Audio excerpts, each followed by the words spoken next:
This is the Dallas Morning News.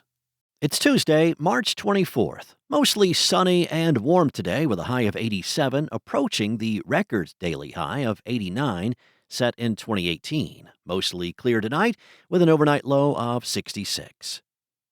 Multiple cold fronts should keep North Texans on their heels this week as temperatures fluctuate from the 70s to the 90s. On Sunday, DFW International Airport set a daily temperature record reaching 95 degrees for the first time this year and beating out the repeated 93 degrees record from 1934 and 1995. By Monday morning, cooler air moved in with temperatures in the 50s and afternoon highs in the 70s. Much of the work week should see a slow temperature increase, according to the National Weather Service's Fort Worth office, with a high in the mid-80s on Tuesday and approaching 90 on Wednesday and Thursday.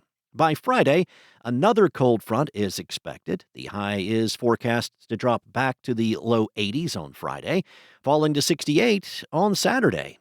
However, the chill will not last long, with highs back in the low 80s expected next week.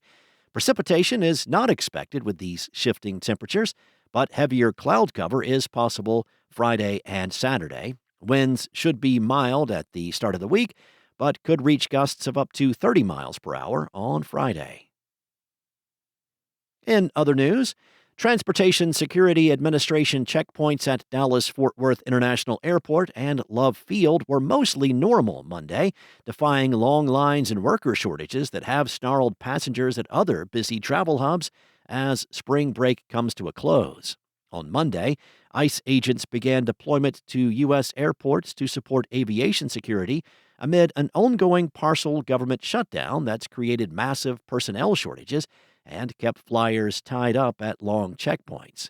At DFW Airport, the central hub of Fort Worth-based American Airlines, the wait time at 7 of the 12 open checkpoints was between 0 and 10 minutes. 5 other checkpoints had a wait between 11 and 23 minutes. The longest checkpoint wait time in Terminal E was 21 minutes as of early Monday. At Love Field, the general boarding security line was a 3-minute wait, with the TSA pre-check lane at just 1 minute. Southwest Airlines is the dominant carrier at Love Field and operates out of 18 of the airport's 20 gates. TSA officers are currently going unpaid during the shutdown, and more than 400 have quit since the funding pause began in February. Some major airports across the country, in Houston, Austin, New Orleans, and more, have seen chaotically long security lines in the wake of the shutdown, which coincided with a busy spring break travel period.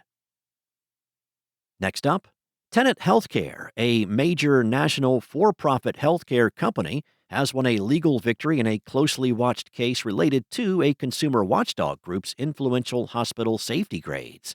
The case surrounded poor grades issued to 5 South Florida hospitals owned by Dallas-based Tenet. According to legal filings, the hospitals had declined to participate in information gathering requests by the Leapfrog Group, a prominent consumer nonprofit.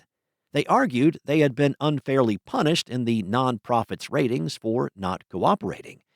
In a decision issued earlier this month, U.S. District Judge Donald Middlebrooks agreed, ruling that Leapfrog's methodology was unscientific and constitutes an unfair and deceptive business practice that violated Florida law.